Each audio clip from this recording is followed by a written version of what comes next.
Jadi apa motivasi? Ya, apakah motivasi mengapa saya nak mengkaji Asmaullahul Husna ini? Okay. Mengapa? Apa motivasi saya kaji? Dan mengapa saya nak berkongsi dengan sahabat-sahabat, tuan-tuan haji, perempuan hajah dimati Allah sekalian?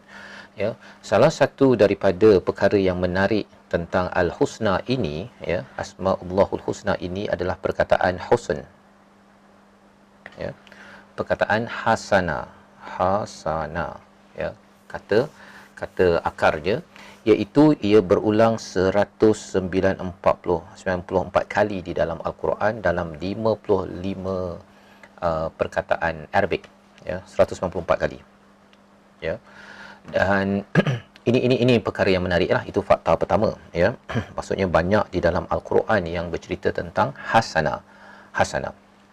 Dan perkara yang kedua, mengapa saya berminat nak mengkaji tentang Asmaullahul Husna ini? Kerana antara perkataan yang menarik bila kita biasa jumpa kan di dalam Al-Quran, saya senaraikan sini. Yang pertama adalah ahsana. Ya, ahsana.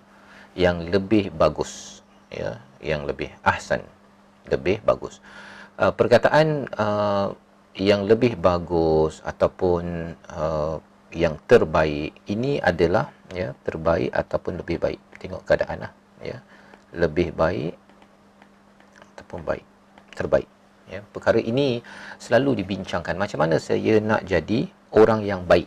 Kan biasa cakap kan, how I want to be good, choose to be good, dalam tadika anak saya Zul Iman, choose to be good.